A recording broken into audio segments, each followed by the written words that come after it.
Hello दोस्तों, नमस्कार। मैं जितेंद्र शर्मा। साइंस के टॉपिक में आपको लेकर मैं चल रहा हूँ। कार्य, शक्ति और ऊर्जा की बात करेंगे आज।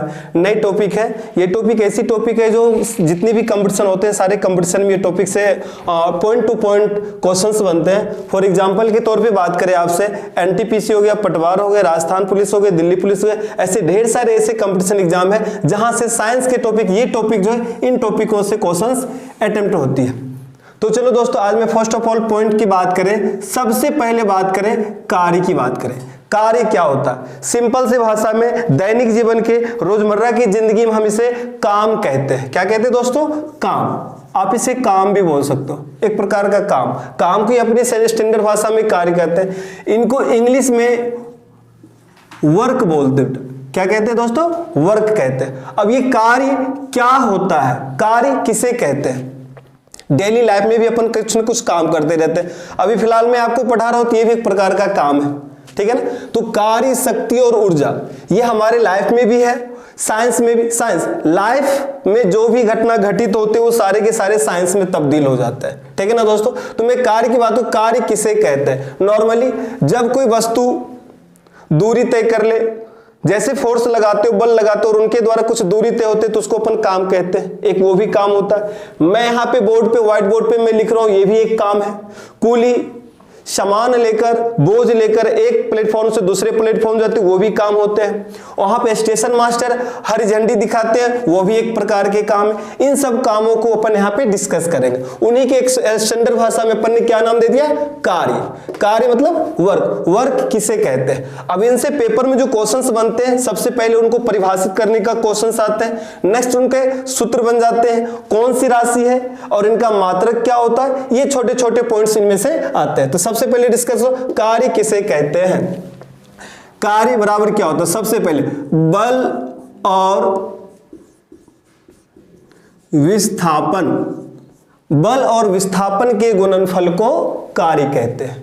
बल और विस्थापन के गुणनफल को कार्य कहते हैं। अब ये आपको पेपर में आ जाते हैं कि बल और विस्थापन के गुणनफल को क्या कहते हैं। आपके पास चार ऑप्शन मिलते हैं। चार ऑप्शन में आपको पहला ऑप्शन वहां पे रहता है कार्य, दूसरा ऑप्शन आपके पास यहां पे है शक्ति, तीसरा ऑप्शन आपके पास यहां पे है ऊर्जा, चौथा ऑप्शन से आपके पास संवेग। जब आपको इनको राशियों के गुणनफल पता होगा तभी आप जाके टिक लगा सकते हो, अन्यथा आप टिक नहीं लगा सकते हो। तो बल और विस्थापन के गुणनफल को कहते हैं। तो बल और विस्थापन के गुणनफल को कार्य कहते हैं। अपने को टिक लगाना है, कार्य कहते हैं दोस्तों। चलो, अब इनको परिभाषित करने की बात आए तो परिभाषित कैसे किया जा सकता है? जब किसी राशि, जब किसी वस्तु पर बल लगाया जाता है तो वस्तु बल की दिशा में कुछ दूरी तय करता है। क्या कहा दोस्तों मैंने? जब किसी वस्तु पर बाहरी बल लगाया जाता है तो वस्तु बल की दिशा में कुछ दूरी तय करता है। तो उन्हें क्या कहते हैं? कार्य कहते हैं। अब यहां पे दोस्तों इनके परिभाषित करने की तरीका मैंने क्या कहा? जब किसी वस्तु पर बाहरी बल लगाया जाता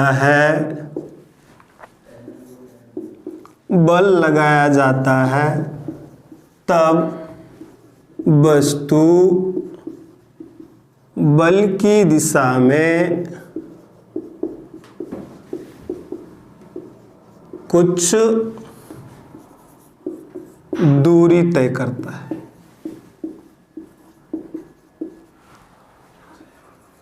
अर्थात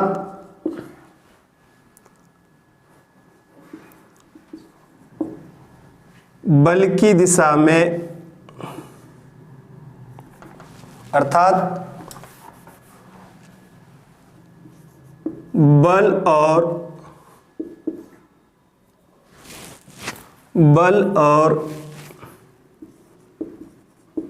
बल की दिशा में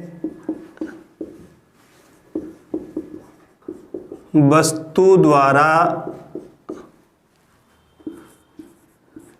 तय की गई दूरी के गुणनफल को बल और बल की दिशा में वस्तु द्वारा तय की गई दूरी के गुणन, यहाँ पे आप और लिख लो, यहाँ पे और बल और बल की दिशा में वस्तु द्वारा तय की गई दूरी के गुणनफल को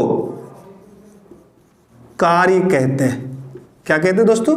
कार्य कहते हैं। कभी कभी आपको ये सिर्फ परिभाषा आ सकता है। क्या आ सकता है परिभाषा?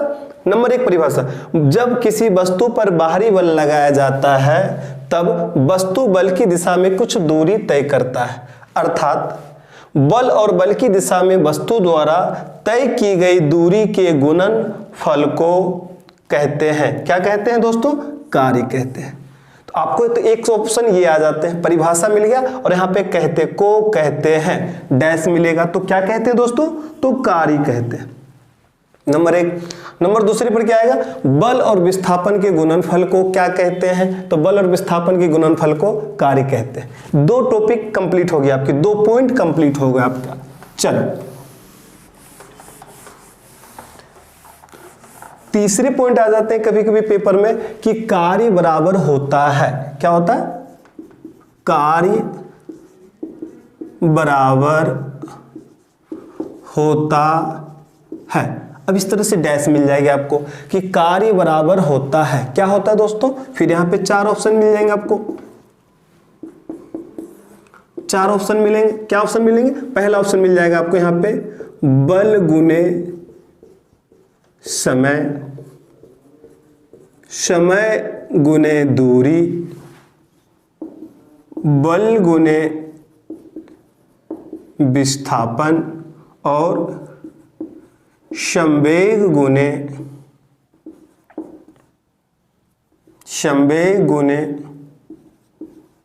ऊर्जा।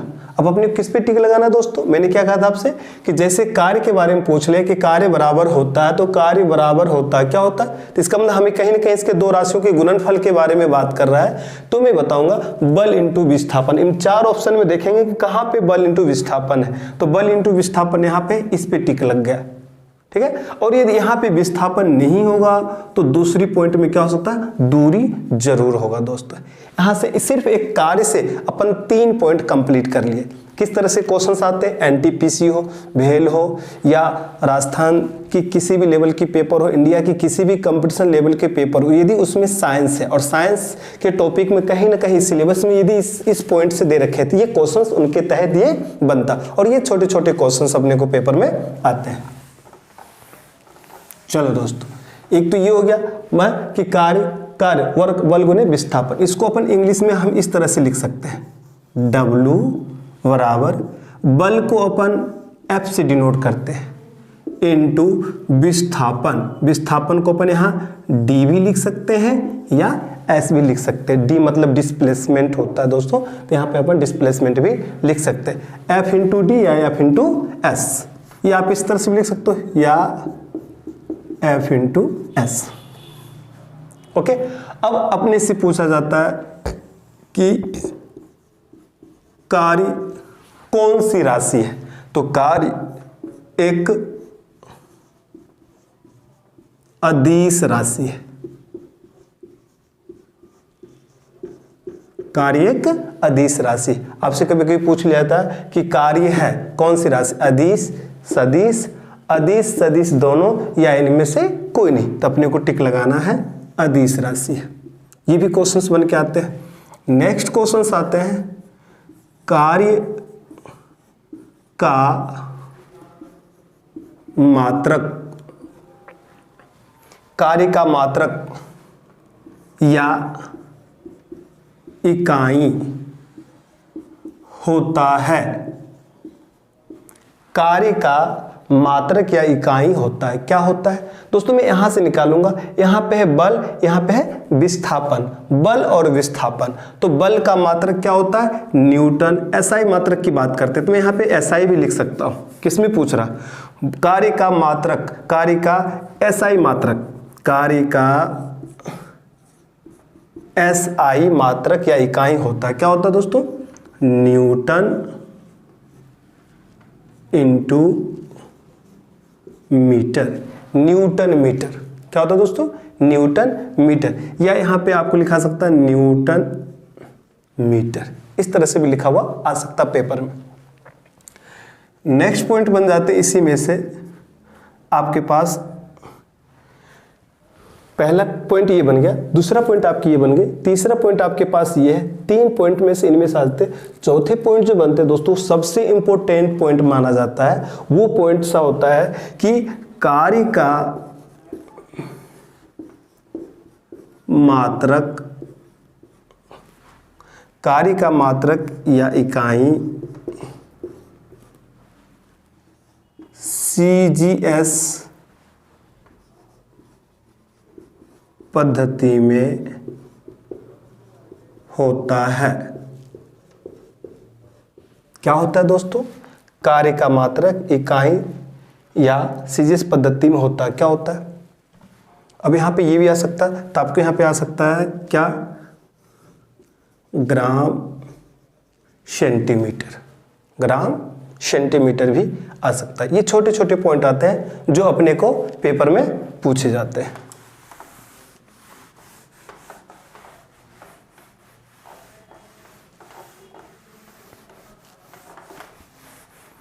अब हम बात करेंगे आपके कार्य के अलावा जो दूसरा नेक्स्ट टॉपिक है वो है शक्ति। शक्ति, तो शक्ति से पहले एक टॉपिक और मैं इसमें से जोड़ देना चाहता हूं ताकि अब मैं आपको बाद में बताऊं तो आपको याद आ जाए कि कार्य का बीमा, कार्य का बीमा होता है। बीमा भी निकाल सकते हो कभी कभी। बीमा के बारे में NTPC में सबसे ज्यादा, रेलवे के अंदर सबसे ज्यादा बीमा, SSC के अंदर सबसे ज्यादा बीमा की बात होती है, तो बीमा निकालते हैं अपन कि कार्य का बीमा क्या होता है दोस्तों। तो कार्य का बीमा निकालने के लिए सबसे पहले हम इसकी किसकी बात करेंगे? राशि की बात करेंगे। यहाँ 2 राशि है, बल और विस्थापन। तो बल इंटू विस्थापन। तो किसी भी राशि की यदि अपन बीमा निकालते हैं तो उसके पहले फॉर्मूला सूत्र पता होना चाहिए। क्या है? बल इंटू विस्थापन। तो बल, बल किसे कहते हैं दोस्तों? तो बल होता है द्रव्यमान इंटू त्वरण, द्रव्यमान इंटू त्वरण। और विस्थापन, तो विस्थापन D, सिंपल। अब यहां से इसका अपन क्या निकाल सकते हैं? अब इसका निकाल सकते हैं अपन बीमा। तो सबसे पहले द्रव्यमान को हम सिर्फ M से डिनोट करते हैं, मास से, और त्वरण ये होता है वेग बटा समय, वेग बटा समय। तो M तो हो गया, इनटू अब वेग बटा समय की बात कर रहे हो, यहां से और लेके चल सकते हैं। या वेग, वेग किसे कहते हैं दोस्तों? तो यहां पे होता है विस्थापन बटा समय, और एक और समय दे दो इंटू D। और भी अपन यहां से निकाल सकते हैं M इंटू, अब यहां विस्थापन, विस्थापन का क्या होता? विस्थापन को लेके चलते L, तो L बटे समय, समय को नीचे कर दो तो समय हो जाएगा T2 इंटू, फिर यहाँ पे D, D मतलब क्या अपने पास विस्थापन है। विस्थापन को हमेशा दूरी से करते अपन काम, लंबाई से मापते हैं, तो यहाँ पे और लिख देंगे L। तो क्या हो गया? M1 LL L2 T2 नीचे बेटा, तो ऊपर ले चलेंगे तो इसको T-2। ये हो गया अपना कार्य का बीमा, कार्य का बीमा।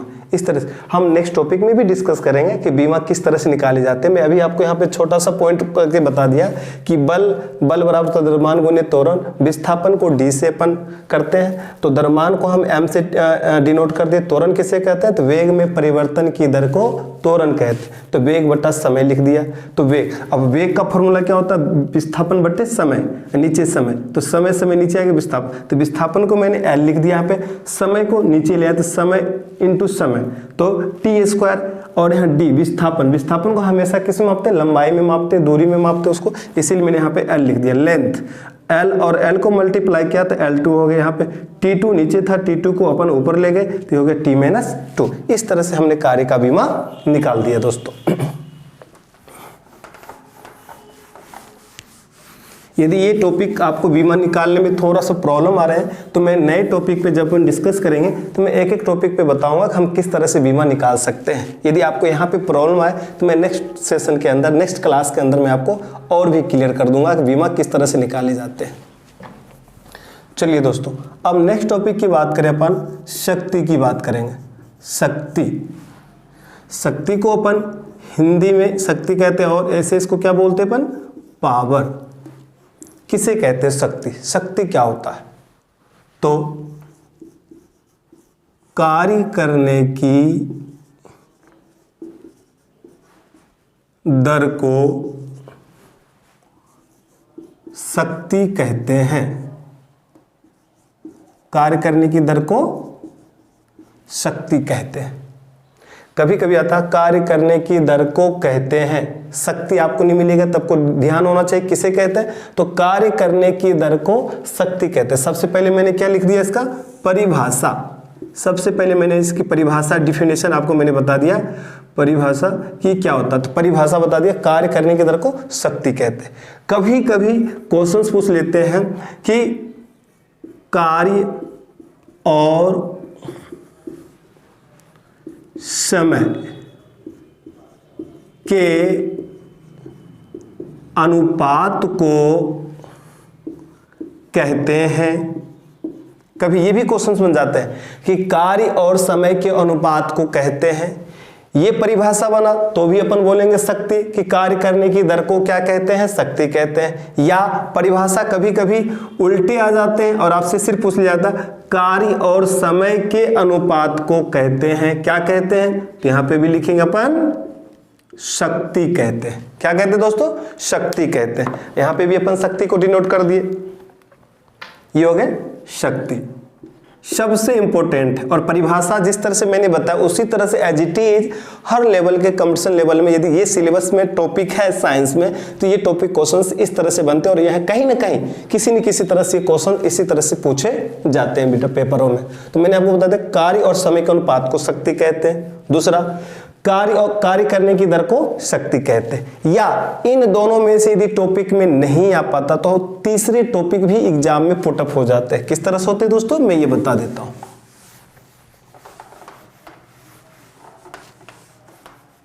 क्या जाता है कि शक्ति को किससे डिनोट करते हैं, शक्ति को P से डिनोट करते हैं। और P बराबर क्या होता है, ठीक है ना, शक्ति को किससे डिनोट करते हैं, P से। मैं लिख दूंगा पहले शक्ति, ब्रैकेट में अपन क्या लिख देंगे, P बराबर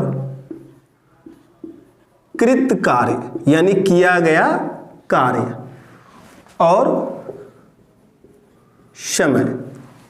कृत कार्य और कृत कार्य यानी किया गया कार्य और उनमें लगा समय। किया गया कार्य को क्या कहते हैं अपन, कृत कार्य, और उनमें लगा समय के अनुपात को शक्ति कहते हैं। तीन तरह से परिभाषा बताए, तीनों ही पेपर में कहीं न कहीं उल्टे सीधे करके पूछ लेते, और यदि आपको सिर्फ एक परिभाषा के बारे में पता है तो आप फाइट नहीं कर पाओगे, पेपर नहीं क्लियर कर पाओगे, पेपर अटेम्प्ट नहीं कर पाओगे क्वेश्चंस, और आपके एग्जाम का पैटर्न भी समझ में नहीं आ पाता होगा। तो इसीलिए मैं चाहता हूँ छोटे छोटे टॉपिक को मैं कंप्लीट कर रहा हूँ तीन तरह से। पहले तो मैं दो तरह से परिभाषा के बारे में बता दिया, तीसरे टॉपिक को मैंने कृत कार्य यानी किया गया कार्य और समय के अनुपात को कहते हैं, क्या कहते हैं, शक्ति कहते हैं। इस तरह से परिभाषा आ जाएगा। इंग्लिश में भी कभी कभी आता है कृत कार्य का मतलब क्या, वर्क डन अपॉन टाइम। छोटे से परिभाषा में सिर्फ W/T लिखा सकता है, यानी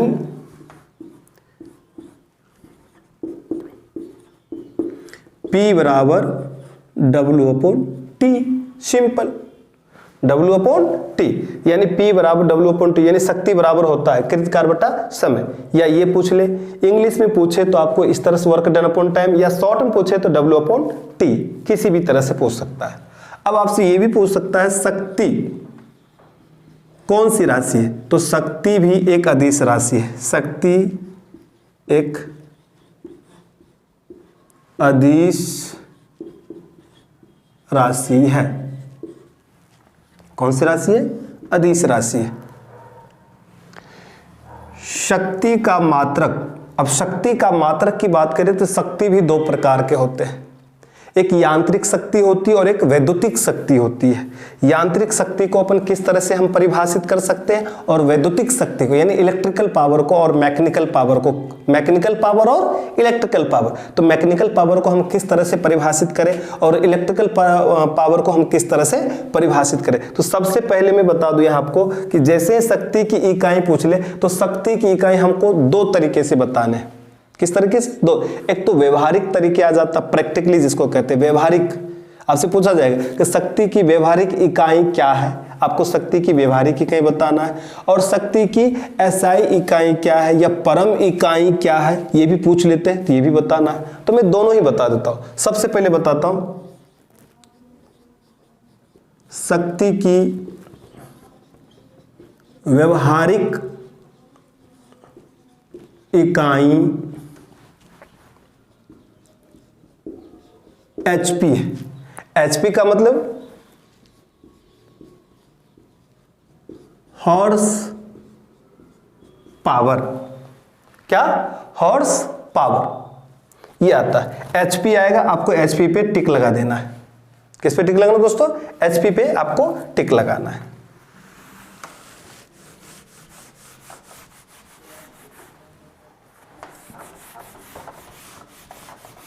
नेक्स्ट आपको आ जाए कि शक्ति की परम इकाई क्या है।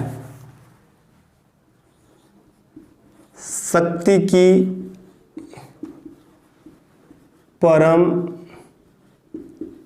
इकाई है, तो शक्ति की परम इकाई क्या है? वाट। क्या है दोस्तों? वाट। तो यहां पे वाट आ गया। और यदि उन दोनों में से नहीं आए, ना आपको व्यवहारिक इकाई पूछ रहा ना परम इकाई पूछ रहा, और ये दोनों ही ऑप्शन में नहीं, परम इकाई पूछे और ये ऑप्शन में नहीं है, व्यवहारिक इकाई पूछे और HP ऑप्शन में नहीं है, तो तीसरी तरह से भी हम बता सकते हैं कि शक्ति की इकाई क्या हो सकता है। तो शक्ति की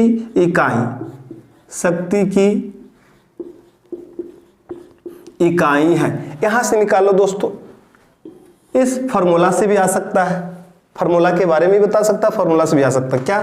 तो यहाँ पे कार्य का मात्रक क्या हो सकता है? तो कार्य का मात्रक अपन ने अभी देखे थे, ठीक है ना। तो कार्य का मात्रक भी यहाँ लिख सकते हो और टी का भी मात्रक लिख सकते हो। इस तरह से दोनों का भी मात्रक आपसे पूछ सकता है, ठीक है ना। तो यहाँ पे आपको लिख सकते हो जूल प्रति सेकेंड, जूल प्रति सेकेंड। इस तरह से आपको शक्ति की इकाई है जूल प्रति सेकेंड। कार्य की भी इकाई होता है SI प्रणाली में, तो यहाँ पे भी आपको आ सकता है जूल, तो जूल पे आप टिक लगा सकते हो। उसी तरह से शक्ति की इकाई होती है जूल प्रति सेकेंड, अर्थात आ सकता आपको 1 वाट बराबर होता है। 1 वाट बराबर क्या होता है? तो यहां पे आपको लिखना है 1 जूल प्रति सेकेंड, 1 जूल प्रति सेकेंड।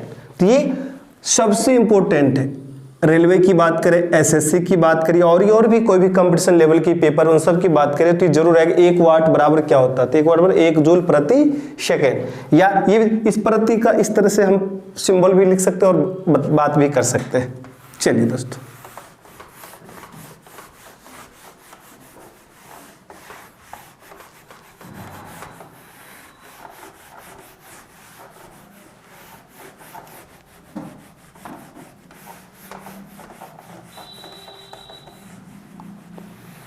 ये होगी अपनी शक्ति की बात होगी।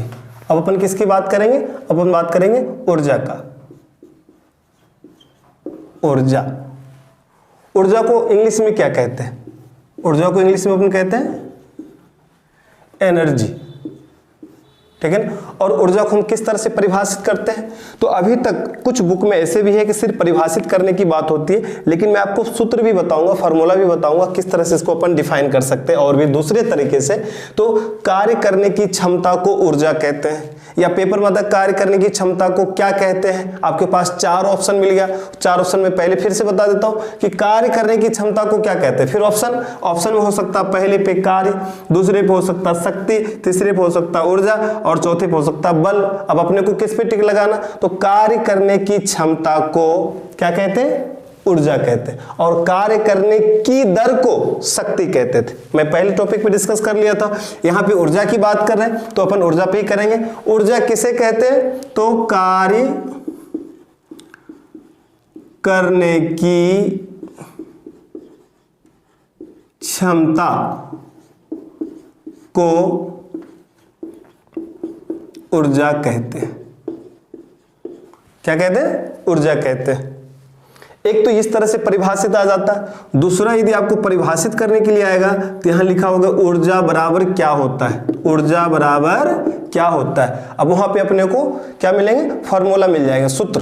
2 राशियों के गुणनफल होनी जरूरी है, या अपॉन में हो या गुना में हो सकता है, ठीक है ना। तो यहां पे होगा, लिखा होगा आपके पास शक्ति इंटू समय।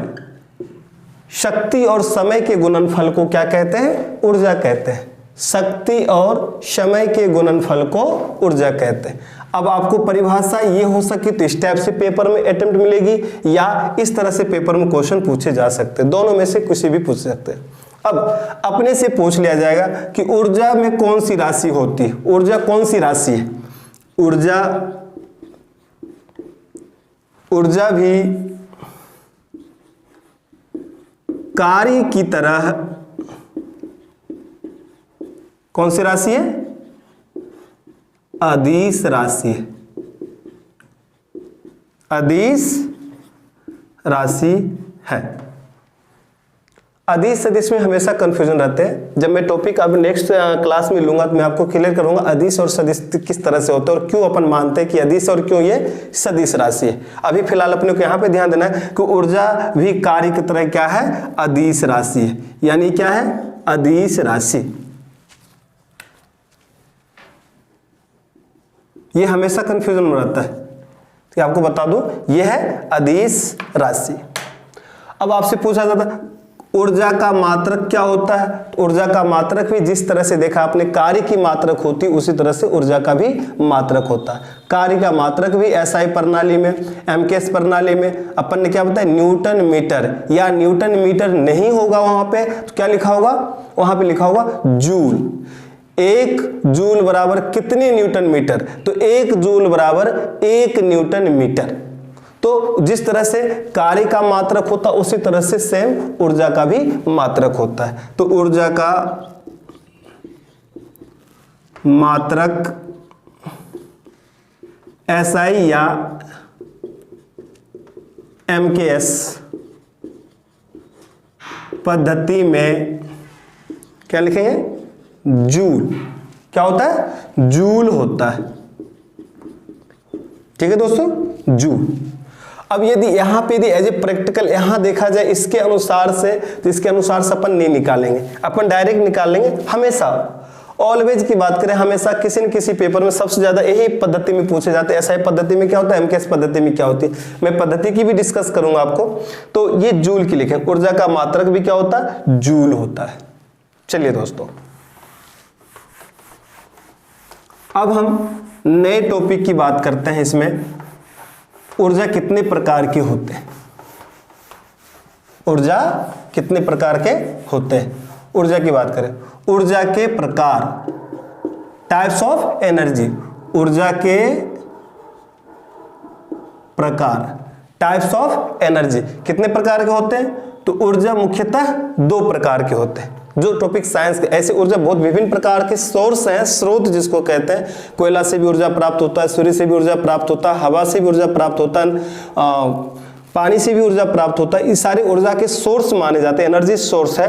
बट ऊर्जा के प्रकार की बात करें तो ऊर्जा मुख्यतः 2 प्रकार के होते हैं। दोनों कौन कौन से होते हैं दोस्तों, एक होता है आपका यांत्रिक ऊर्जा दूसरा होता है आपका विद्युत ऊर्जा। तो सबसे पहले अपन यांत्रिक ऊर्जा का डिस्कस करेंगे, यानी मशीन द्वारा, मशीन यानी यांत्रिक द्वारा कार्य करने की क्षमता, यांत्रिक द्वारा यानी मशीन द्वारा कार्य करने की क्षमता को क्या कहेंगे, यांत्रिक ऊर्जा करेंगे। किसी भी मशीन की क्षमता कितनी है, कितने समय तक वो कार्य कर सकता है, तो हम क्या कहेंगे उसको, यांत्रिक ऊर्जा। अब ये यांत्रिक ऊर्जा भी कितने प्रकार के होते हैं दोस्तों, ये भी यांत्रिक ऊर्जा भी मुख्यतः 2 प्रकार के होते हैं। सबसे ज्यादा क्वेश्चंस हर कंपटीशन लेवल में, हर प्रतियोगी परीक्षा में जो क्वेश्चंस आते हैं इनसे जरूर पूछे जाता है क्वेश्चन। नंबर 1 पॉइंट कौन कौन से हैं, 2 है अपने पास। नंबर 1 है अपने पास इसमें स्थितिज ऊर्जा की बात करें, और दूसरा गतिज ऊर्जा की बात करें। स्थितिज ऊर्जा और गतिज ऊर्जा। स्थितिज ऊर्जा को हम पोटेंशियल एनर्जी कहते हैं और गतिज ऊर्जा को हम काइनेटिक एनर्जी कहते हैं। कभी कभी आपको इंग्लिश में भी वर्ड मिल जाए, पोटेंशियल एनर्जी या पोटेंशियल ऊर्जा, गतिज ऊर्जा, काइनेटिक ऊर्जा या काइनेटिक एनर्जी। पेपर में किसी भी लैंग्वेज का यूज कर लेते हैं, यूनिवर्सल लैंग्वेज यूज हो सकता है, इंग्लिश को इंग्लिश टू में आ सकते हैं, हिंदी को हिंदी, इंग्लिश टू हिंदी भी आ सकते हैं, बाइलिंगुअल लैंग्वेज का यूज होता है। तो किसी भी प्रकार स्थितिज ऊर्जा और गतिज ऊर्जा। स्थितिज ऊर्जा किसे कहते हैं दोस्तों, इनमें से फार्मूला ज्यादा पूछे जाते हैं, इनके उदाहरण सबसे ज्यादा पूछे जाते हैं, लेकिन मैं सबसे पहले परिभाषा की बात करूं, स्थितिज ऊर्जा किसे कहते हैं, यानी पोटेंशियल, जिस वस्तु में, कोई सा भी वस्तु, जिस वस्तु में उनके स्थिति, अवस्था और आकार के कारण ऊर्जा विद्यमान हो, उसे हम स्थितिज ऊर्जा, स्थितिज ऊर्जा कहते हैं। एस्थेटिक भी कभी कभी लिखे आ सकते हैं पेपर में, क्या कहते हैं, जिस वस्तु में उनके स्थिति, अवस्था और आकार के कारण ऊर्जा विद्यमान हो, उसे हम क्या कहते हैं, स्थितिज ऊर्जा कहते हैं। फॉर एग्जाम्पल, उदाहरण के तौर पे कहा जाए आपसे, तो दीवारों में ठुकता हुआ कील, और अपने पास घड़ी की बात करते हैं, घड़ी में जो स्प्रिंग लगी होती है वो भी, उसमें भी कौन सी ऊर्जा विद्यमान होते हैं, स्थितिज ऊर्जा विद्यमान होते हैं। और अपने छत पर पानी से भरी टंकी रहती है, वो भी क्या है, स्थितिज ऊर्जा के उदाहरण होते हैं।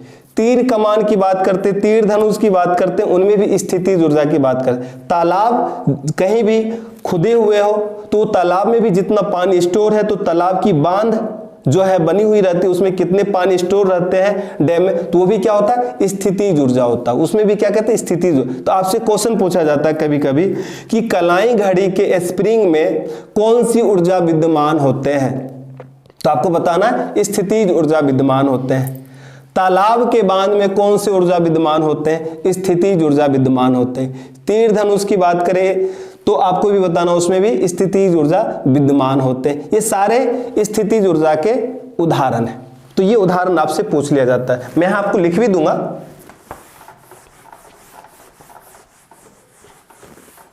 यहां मैं लिख भी सकता हूं आपको कि स्थितिज ऊर्जा या स्थितिज ऊर्जा, ठीक है ना, का उदाहरण कौन कौन से बताया। सबसे पहले दीवारों में ठुकता हुआ कील, कभी ये उदाहरण नहीं पूछे गए पेपर में, लेकिन मैंने आपको लिख दिया दीवारों में यदि किसी दीवार में अपन कील ठोकते हैं तो कील की लंबाई, व्यास, मोटाई के अनुसार उनमें ड्रिल होता है, छेद होती है, ठीक है ना, उसमें क्या, कौन सी ऊर्जा विद्यमान है, स्थितिज ऊर्जा विद्यमान है। दूसरा आपके मिल जाएगा उदाहरण,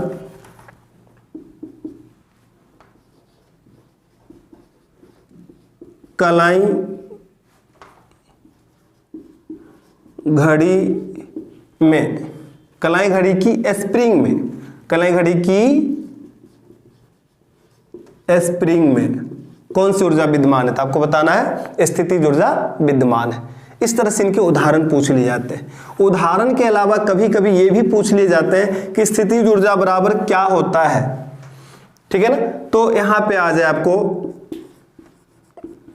स्थितिज ऊर्जा को हम लिख सकते पोटेंशियल एनर्जी P बराबर क्या होता है। तो स्थिति, किसी भी स्थिति का मतलब कि किसी भी स्थिति में वस्तु हो सकता है। स्थिति तीन भी है, तीनों स्थिति, तीनों स्थिति में कहीं भी होगा वस्तु, उनकी ऊर्जा की बात। तो स्थिति ऊर्जा बराबर क्या होता है, स्थिति ऊर्जा बराबर सूत्र होता है mgh। m जहां m क्या है द्रव्यमान, g क्या है गुरुत्वीय त्वरण और h क्या है ऊंचाई। तो द्रव्यमान m, गुरुत्वीय त्वरण g और ऊंचाई h, यानी वस्तु कहां रखी। फॉर एग्जाम्पल में तो वस्तु यहां रखा हुआ, तो इनमें कितने द्रव्यमान है, तो हाइट कितनी है, तो हाइट के में वस्तु है। अब यहां से गिराऊंगा तो जितनी तीव्र गति से नीचे गिरेगा उसमें उतना ही अधिक ऊर्जा विद्यमान होगी, ठीक है ना। तो इस तरह से आपसे पूछ लिया स्थिति ऊर्जा बराबर होता है, क्या होता है, तो वहां पे आपको फॉर्मूला मिलेगा। तो आपको बताना mgh क्या, जहां m क्या है द्रव्यमान, g क्या है गुरुत्वीय त्वरण और h क्या है ऊंचाई, क्या है ऊंचाई। अब ये क्वेश्चंस पूछ लेते हैं एनटीपीसी किसी भी, मैंने हर बार आपसे बात में बताते रहता हूं कि स्थिति ऊर्जा कोई भी किसी भी लेवल की बात हो तो उसमें फार्मूला भी जरूर पूछे जाते हैं। तो mgh की बात करो तो mgh भी पूछ लिए जाते हैं। चलिए दोस्तों, ये हो गया यांत्रिक ऊर्जा के अंदर स्थिति ऊर्जा की बात के। अब अपन किसकी बात करेंगे, गतिज ऊर्जा की बात करेंगे। काइनेटिक एनर्जी कहते हैं दोस्तों, क्या कहते हैं इसको, काइनेटिक एनर्जी। अब गतिज ऊर्जा का किस तरह से परिभाषित करते हैं, परिभाषा कभी भी नहीं पूछा गया, जब भी पूछा गया तो इसका फॉर्मूला पूछा गया है और इनके उदाहरण पूछे जाते हैं पेपर में, ठीक है। तो गतिज ऊर्जा का परिभाषा तो जिस वस्तु में उनके गति के कारण ऊर्जा विद्यमान हो, जिस वस्तु में उनके गति के कारण ऊर्जा विद्यमान हो उसे हम गतिज ऊर्जा कहते हैं। फॉर एग्जाम्पल के तौर पे ले लिया जाए घूमता हुआ पंखा, जो पंखे घूमते हैं उनमें कितना छोटा पंखा और बड़ी वाली पंखे, छोटी वाली पंखे और बड़ी वाली पंखे दोनों में अंतर होता है, उनमें उन्हीं के अनुसार ऊर्जा होता है। एक तो हीरो होंडा की गाड़ी की बात करें और एक स्कूटी की बात करें तो दोनों में भी ऊर्जा अलग अलग है, तो ये गतिज ऊर्जा है। बहती हुई नदी की बात करें, चलता हुआ हवा की बात करें, हवा पानी इन सब में किस प्रकार की ऊर्जा विद्यमान है, गतिज ऊर्जा। घूमता हुआ पहिया फॉर एग्जांपल में ले, ये सारे के सारे गतिज ऊर्जा के उदाहरण हैं। बहती हुई नदी, चलती हुई हवा, घूमता हुआ पहिया आदि, इन सब में किस प्रकार की ऊर्जा विद्यमान है, तो इन सब में गतिज ऊर्जा विद्यमान है। यानी गति के कारण जिस वस्तु में ऊर्जा विद्यमान हो वो क्या कहलाते हैं, गतिज ऊर्जा कहलाते हैं। इनके उदाहरण भी पूछे जाते हैं टफ पेपर में। अब इनके फॉर्मूला भी पूछ लिए जाते हैं। फॉर्मूला किस प्रकार से पूछे जाते हैं आपके, कि गतिज ऊर्जा बराबर होता है, तो गतिज ऊर्जा बराबर क्या होता है, गतिज ऊर्जा बराबर होता है। अब आपके पास यहाँ पे फिल इन द ब्लैंक, या कभी कभी ये भी पूछ लिया कि फॉर्मूला दे देगा तो आपको ये पूछेगा कि कौन सी ऊर्जा विद्यमान है, तो गतिज ऊर्जा बराबर क्या होता है। मैं डायरेक्ट आपको सूत्र की बात करूंगा, जब मैं फिर से दोबारा आपसे कह रहा हूं कि जब नए सेशन की क्लास करेंगे या नए क्लास होगी तो मैं बताऊंगा ये सूत्र भी किस तरह से निकाले जाते हैं, अन्यथा बाकी तो सूत्र ही पूछे जाते हैं पेपर में दोस्तों। क्या एक सूत्र क्या होता है, हाफ mv²।